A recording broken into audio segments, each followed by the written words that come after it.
अरे रे रे रे रे रे रे रे रिकाळ्यो गयोर बळ्यो मेळा मेरी लायो काळी लकेडी। अरे रे रे रे रे रे रे रे। नमस्कार, मैं गुलाबो सपेरा पद्मश्री। मैं आज डांस दिखाने नहीं आई, मैं आज मेरी खुद की स्टोरी सुनाने के लिए आई हूँ आपको।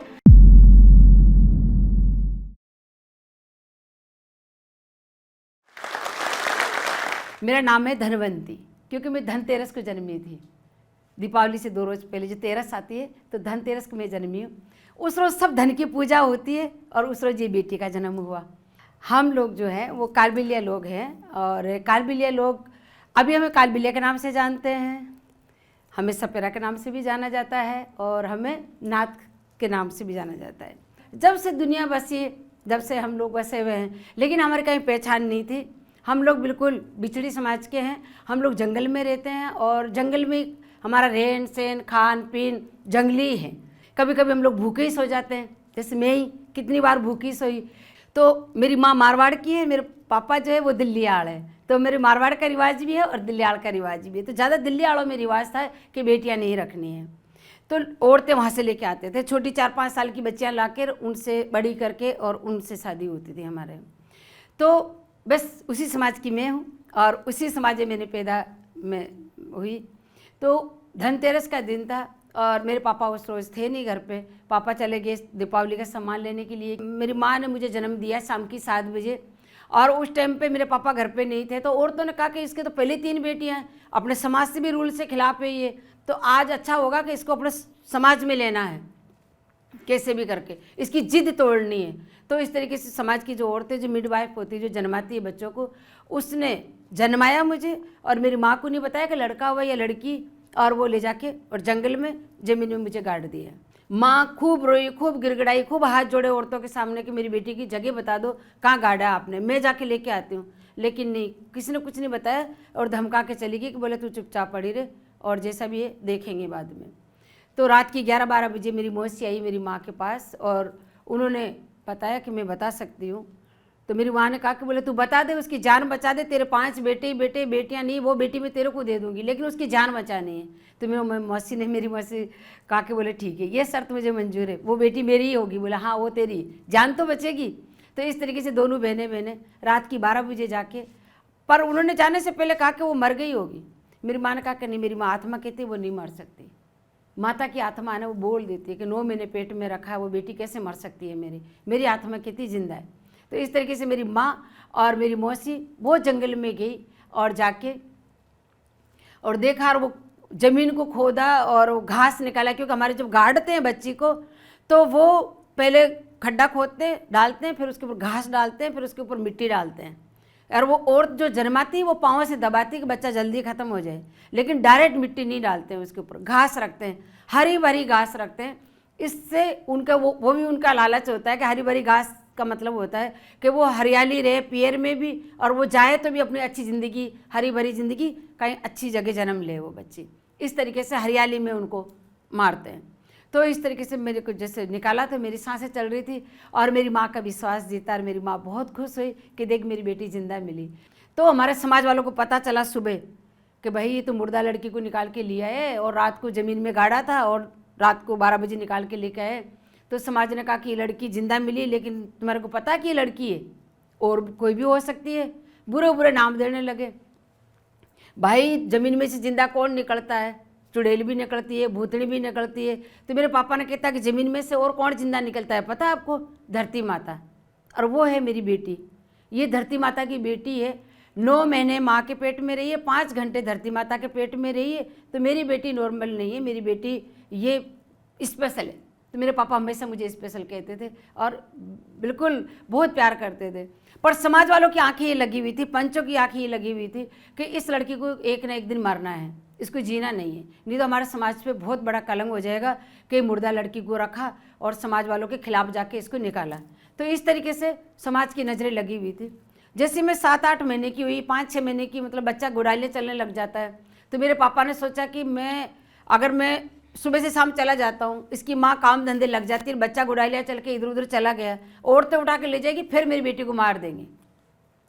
तो मेरे पापा मेरे को क्या कहा टिपारी में बिठाया और वो साथ ले जाना स्टार्ट कर दिया सांपों के साथ, सांप नीचे ऊपर में, और मेरे को सांपों के साथ बिठा के और पापा मांगने के लिए जाते थे, सांपों को नचाने के लिए वहाँ ले जाना स्टार्ट कर दिया। तो एक तरफ टिपारी में मुझे बिठा देते, एक तरफ सांपों को, बीन बजाते और सांप नाचते और मैं बैठे बैठे देखती रहती। छोटी थी, पापा कहते उनके ऊपर गुड़क जाती थी। तो और फिर जब औरतें उन सांपों को दूध पिलाती थी हाथ जोड़ के उनकी पूजा करके, तो जो वो दूध पीने के बाद जो दूध बचता था वो मेरे पापा मुझे पिलाते। सांपों को तो झेर निकला हुआ होता है, अब ये तो सांपों के साथ पल रही है। तो इस तरीके से हुआ कि मतलब मेरे को बहन भाई नहीं मिले खेलने के लिए, सांप मिले। वो नाचने लगे तो मैं भी नाचने लग जाती। तो मैं 2 साल की उम्र से तो मैं डांस करने लगी थी पापा के साथ में, बीन बजाते। तो वो दिमाग में छपी हुई मेरे बीन की धुन और डपली की थाप, वो दिलों और दिमाग में, ये चीज़ें मेरे पूरे रोम रोम में छाई हुई है। पर जब फागुन का महीना आता, होली का जो 1 महीने पहले, तब हमारा आदमी लोग क्या करते हैं, वो लेडीज ड्रेस से पहन के और चंग लेके, एक आदमी लेडीज ड्रेस पहनता है और चंग लेके 4-5 लोग जो है वो मेले, वो गांव ढाणी में मांगने के लिए जाते हैं और नाचने के लिए जाते हैं होली उत्सव के लिए कि भाई फागुन है साहब, फागुन है कुछ दो। तो वो नाचते थे। तब मुझे माँ की गोद में से उठा के माँ का घाघरा पहना के या छोटी सी फ्रॉक पहना के इस तरीके से मुझे वो लेके जाया करते थे। 1 महीने बड़े प्यार से रखते, गोद में उठा के ले जाते, कुछ ना कुछ खिलाते पिलाते, खूब नचाते मेरे को। और उसके बाद जब वो महीना ख़त्म हुआ, होली ख़त्म हुई, फिर से आंखें दिखाने स्टार्ट हो जाते कि बोले लड़की चुपचाप बैठ जा, बोले कोई नाचना नहीं। अरे कहीं नाचते हुए दिखे तो इसके हाथ पाँव तोड़ दो। मैंने कहा ये क्या, ये कन्फ्यूजन मेरे समझ में नहीं आया बहुत सालों तक। और औरतें जब हम लोग पुष्कर के मेले में आती तो वो औरतें मेरे को, सारी औरतें 20-22 औरतें मिलकर बोले कहना मत, अपने अपने पतियों को नहीं कहती, मुझे वहाँ से उठाती, माँ का घाघरा पहना के या फ्रॉक पहना के, कुछ भी पहना के। और वो जब पुष्कर मेला बढ़ता है तो जानवर बेचने के लिए आते हैं लोग, वहाँ पे ऊँट बिकते हैं ज़्यादा और घोड़े बिकते हैं और गाय बैल तो बिकती है। तो वो एक डेरे लगाते हैं वो लोग आके जगह जगह उनके, तो उनमें वो लोग नचाते थे। तो वहाँ पे थोड़े पैसे मिल जाते और थोड़ी खाने के लिए भी मिल जाते, क्योंकि वो रोटियाँ, मीठी रोटियाँ बना के या शक्कर पारे बना के लेके आते थे, तो वो उनको मिलता था मांगने के लिए। तो वो मुझे ये कहते कि तेरे को लाली लेके दे देंगे हम होठों के लगाने की, और उसके बाद कुछ नहीं मिलेगा, ठीक है ना। तो इस तरीके से वो औरतें अपना सामान खरीदती, चुटिला वगैरह जो भी खरीदना था वो वहाँ से। पैसे कहाँ होते थे हम लोगों के पास, तो वो नचा के पैसे इकट्ठे करके वो खरीद लेती, 15 दिन नचवाती, फिर औरतें मेरे से मुंह मोड़ लेती। मैंने कहा ये मुझे समझ में नहीं आया। एक मेला ऐसा लगा 81 में, 81 में, कि वहाँ पे मुझे औरतें नचा रही थी टीले पे और बहुत भीड़ इकट्ठी हो रही थी। कोई 1 पैसा कोई 2 पैसा फेंक रहे थे। उस टाइम पे सिल्वर के 2 पैसा 1 पैसा, तांबे का 1-2 पैसा, पीतल के पैसे 20 पैसा पीतल का, इस तरीके से चलते थे। तो वो फेंक फेंक के हमें देते थे लोग जब मैं नाचती थी। तो उस टाइम पे तृप्ति पांडे जी और हिम्मत सिंह जी, ये उधर फोटो खींचते खींचते, टूरिज्म डिपार्टमेंट के ऑफिसर थे, ये फोटो खींचते खींचते उधर आ गए। अच्छा लग रहा था उनको। मैंने कहा ठीक, बोले कल भी आना। मैंने कहा हाँ कल भी आऊँगी। तो कल के लिए फिर वो औरतें मुझे लेके नहीं गई। पता है आपको क्या किया उन्होंने, पूरे दिन मेले में नचवाया और मुझे शाम को चाय की थड़ी के नीचे बिठा दिया। बोले यहाँ बैठना, मैडम तेरे को पास करके पता नहीं कहाँ से कहाँ लेके जाएगी, नहीं तू नहीं नाचेगी, हम ही नाचेंगे आज जाके। मैंने कहा चले जाओ, तुम्हारे को डांस आता है तो जाओ। चले गए, मुझे धमका के बिठा के चले गए। मैडम के पास गए, मैडम ने कहा कहाँ है गुलाबी। बोलो गुलाब तो साहब नहीं आई। बोलो कहाँ गई, बीमार है, कहीं डॉक्टर के लेके जाऊँ मैं, बताओ कहाँ है। धमकाए, बोले तुम्हारा कोई काम नहीं, गुलाब को लेके आओ उसके बाद आना तुम। फिर वापस आए, फिर मुझे लेके गए, कंबल उड़ा के लेके गए कि बोले तू कहना कि बुखार हो गया मुझे। पहली बार मुझे झूठ बोलने के लिए बोला। तो मैंने कहा मैं झूठ कैसे बोलूँ। मैडम के सामने गई, मैडम ने कहा क्या तेरे को बुखार हुआ है। मैंने कहा हाँ, बस खाली नाड़ के ऐसे किया। मैंने कहा हाँ। तो पहली बार मुझे गवर्नमेंट की टिकिया इतनी मोटी सफ़ेद वाली, वो बुखार की गोली मुझे दी मैडम ने। कहा बोले ये खा ले तेरा बुखार चला जाएगा। मैंने कहा बुखार के लिए हम लोग ये नहीं खाते हैं मैम। बोला तू खा, अभी के भी खा के बाद में तेरे को भेजूंगी डांस करने के लिए, और डांस के लिए तो मुझे जहर ही खिला दो, खाने के लिए तैयार हूँ। मैंने कहा ठीक है, डांस करवाओगे तब तो मैं खा लूँगी गोली। ये मैं खा के चली गई और डांस किया। और फिर दूसरे रोज़ मैडम ने बुलवाया और मेरे को 50 रुपये दिए मैम ने, कलाकारों को अलग से पैसे दिए। और वो 50 रुपये भी इतने मुश्किल से सेठी साहब से पास करवाए कि वो बजट में नहीं थे, कि बोले ये बजट से बाहर है। उन्होंने कहा कि बजट से बाहर है, लेकिन मैं एक ऐसी लड़की लेके आई हूँ कि साहब आप देखोगे तो खुद ही आप कहोगे कि नहीं इसके लिए तो बनते हैं। तो इस तरीके से वो गवर्नमेंट से पास करवा के मुझे 50 रुपये दिए। और पता है वो 50 रुपये अभी तक मेरे पास में पड़े हैं। तो 50 रुपये मेरे पास में है और उन लोगों को दिए। लेकिन सुबह जब पता चला समाज वालों को कि ये लड़की तो तख्तों पे डांस करके आई है और ये तो स्टेज पे डांस किया है, और वो स्टेज तो कहाँ, वो जाने ही नहीं स्टेज क्या होता है, वो तख्ते बोल बोल के बोले वहाँ पे तो अच्छी औरतें डांस नहीं करती, गंदी औरतें करती, खेल पाल्टी वाली करती है, वो करती है। इस तरीके से मेरे पापा को बहुत बड़ी पंचायती बैठ गई। तो उन समाज के सामने मेरे पापा को तो लेके बैठ गए कि बोले तेरे को तो समाज से बाहर करना ही पड़ेगा अब तो। बोले क्योंकि ये तो अब बिल्कुल सिर से पानी गुजर चुका है कि तेरी लड़की तख्तों पे डांस किया, हम तो बचपन से कह रहे थे कि ये लड़की कलंक है, डांस करती है, तुमने माना ही नहीं। क्या मेरे समाज वालों ने कहा तू तेरी बेटी का ब्याह कर दे, ये डांस का भूत हट जाएगा।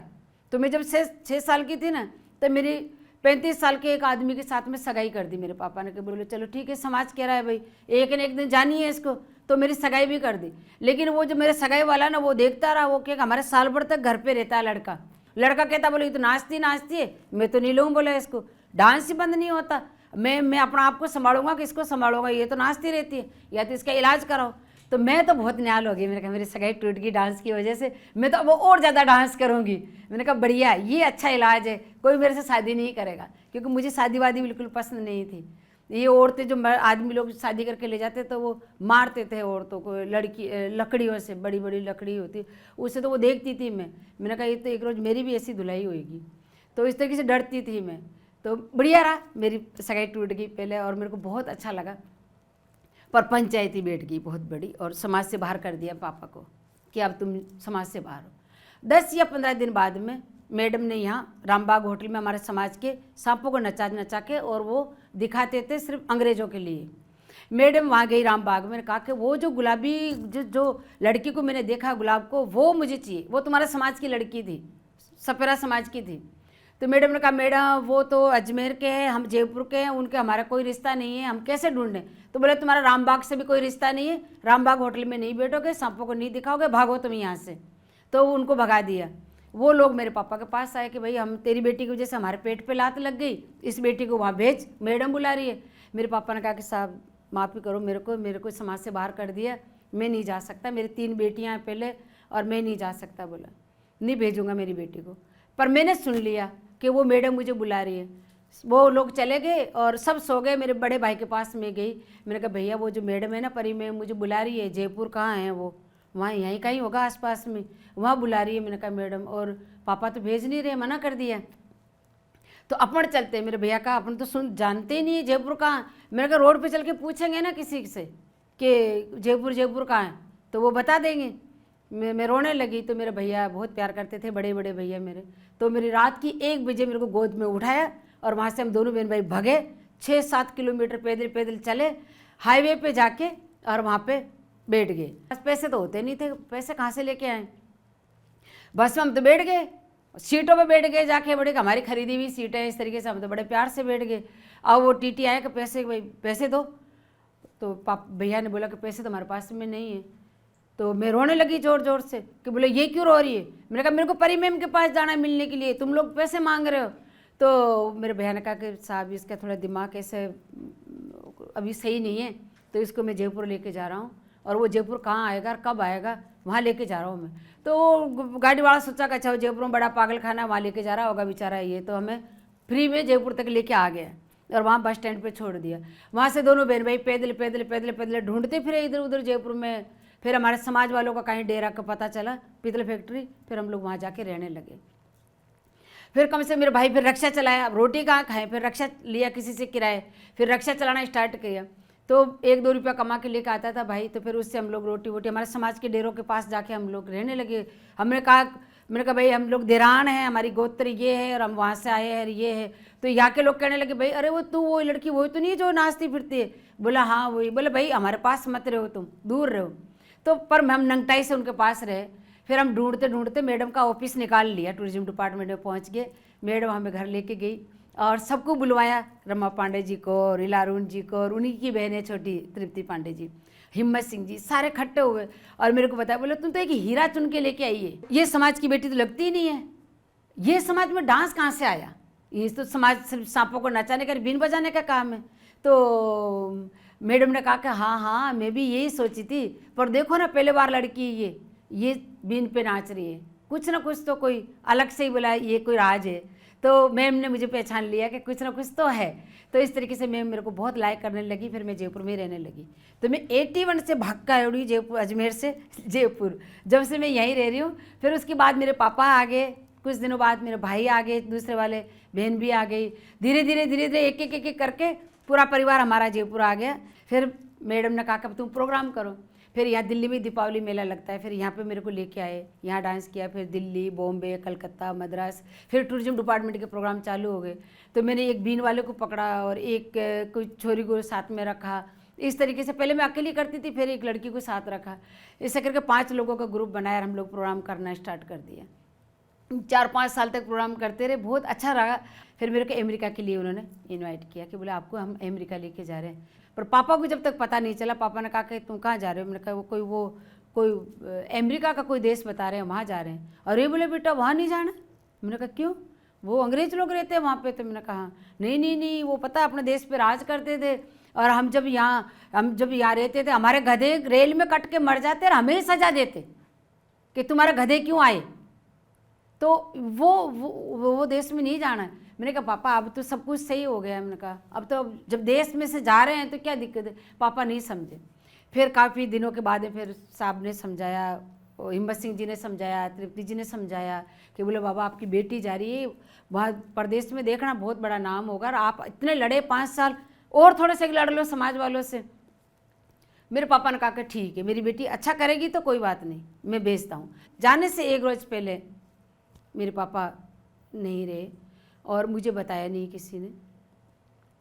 तो समाज वालों को मौका लगा कि ठीक है इसके पापा नहीं रहे तो इस लड़के को वापस लाने का एक ही मौका है ये। अब इस टाइम पे वो रुक गई तो रुक गई, नहीं तो फिर नहीं रुकेगी।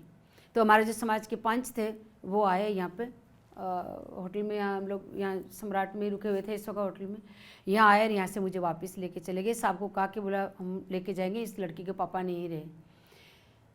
साहब ने कहा कि ये कैसे हो सकता है कि लड़की वापस जाएगी, ये डांस में एक ही लड़की है हमारे पास में। कि साहब नहीं, तो मुझे लेके चले गए। वहाँ ले जाके मुझे बताया कि मेरे पापा उस टाइम पे अजमेर थे।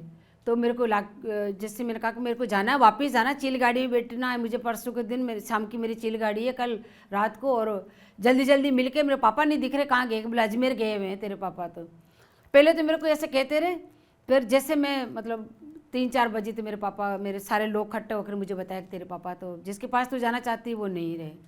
तो मैं बहुत ज़ोर से जाके गिरी और रोई और 5-6 घंटे तक बेहोश पड़ी रही।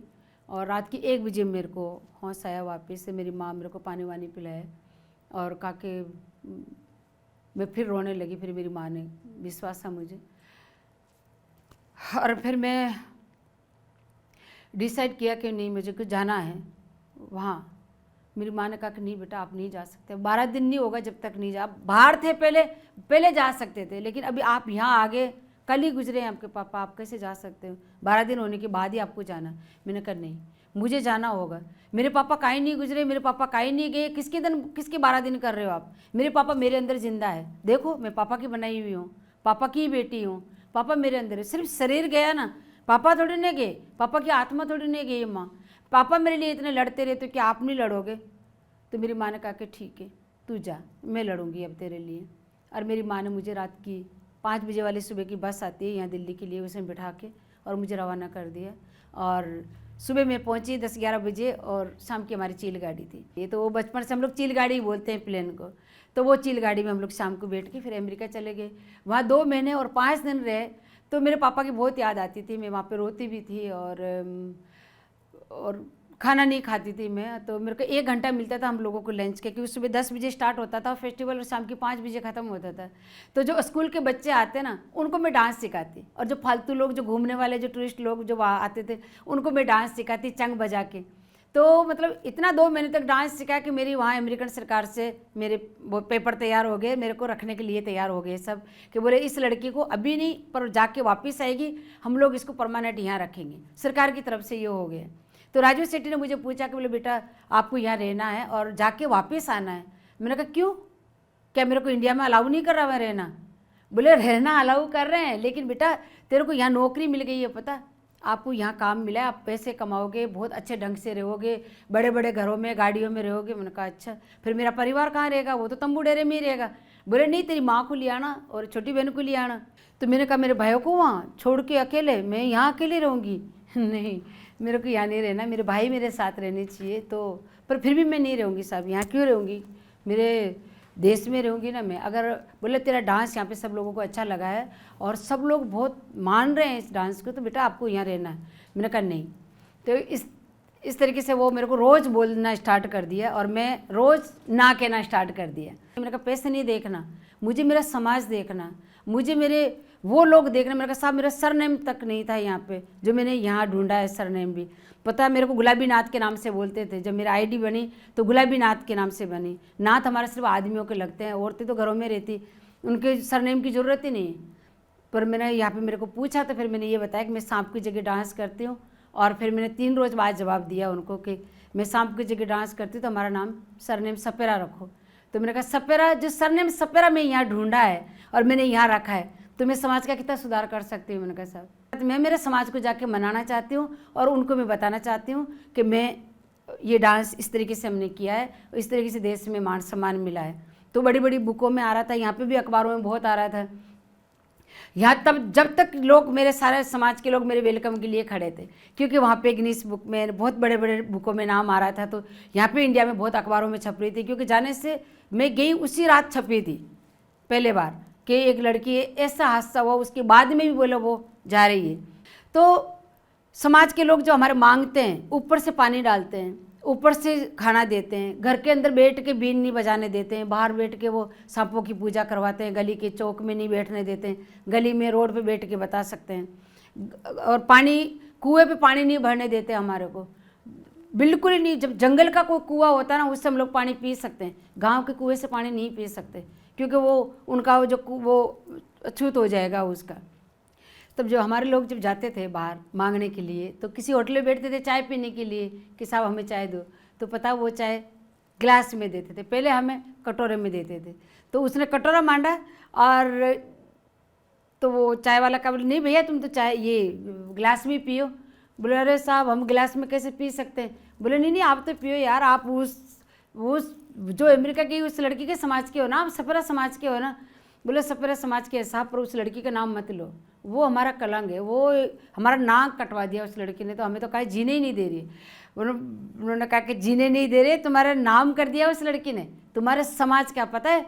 तुम्हारा जो सपेरा समाज है उसने सरनेम सपेरा और डांस का नाम सपेरा, और तुम लोगों को कोई जानता, कौन जानता है? तुम लोगों को कोई नहीं जानता था, तुम जंगल में रहते हो, मांग के खाते हो। लेकिन आज वो लड़की अमेरिका में है और इतने बड़े बड़े अखबारों में, और आप तो पढ़े लिखे नहीं, आपको पता नहीं, हमें पता है, हम आपकी इज्जत करते हैं। आप बैठो, ऊपर बैठो कुर्सी पे और आप चाय पियो गिलास में। तो वो आदमी मतलब उसकी आंखों में पानी आ गया और उन्होंने कहा कि बोले साहब हम तो उस लड़की को बहुत बुरा मानते हैं। बोला बुरा मानते हो, लेकिन अब मत ही मानना हो उसको। तो इस तरीके से वो घर पे आके कहा। तो दूसरा भी गया था, उसने भी कहा यही चीज़। अरे बोला हाँ परसों मेरे को भी बोला किसी ने रोटी बोला ऊपर से नहीं दी, उन्होंने बिठाया अंदर बुला के, बोले बीन बजवाई। तीसरे ने भी कहा, बोला हाँ यार उसकी चर्चा तो हो रही है छोरी की। तो उन्होंने कहा कि बोले नहीं नहीं, वो छोरी ने बोला अपने समाज का नाम किया है और बोले समाज मान सम्मान मिल रहा है देखो अपने को। तो इस तरीके से जैसे मैं अमेरिका से वापस आई तो हमारे समाज के लोग सारे दिल्ली आए और बहुत मान सम्मान किया मेरा, और समाज का अध्यक्ष भी चुना मुझे। ये सारा करते करते करते करते करते करते करते करते मैंने कभी सपनों में भी नहीं सोचा था कि भारत सरकार मुझे इस लायक समझेगी और ये डांस मेरा मतलब वहाँ तक पहुँचा है। मुझे 2016 में पद्मश्री मिली। उन्होंने मुझे प्रॉमिस किया पूरे समाज ने कि आज के बाद हम किसी बेटी को, किसी भी गुलाबों को नहीं मारेंगे। हमने पता नहीं कितनी गुलाबों को मार दिया है, हमारे घर में भी गुलाबों चाहिए, हमारे घर में भी गुलाबों चाहिए। इस तरीके से हमारे समाज वालों ने कहा कि हमारे घर में भी आपकी जैसी बेटी चाहिए जो कमा के तो खिलाती है लेकिन देश का नाम करती है। तो 85 से लेकर आज तक हमारे किसी बेटी को नहीं मारा और किसी भी बेटी के लिए बुरा नहीं सोचते हैं। वो आज यही कहते हैं कि बस बेटी हो तो गुलाबों जैसी।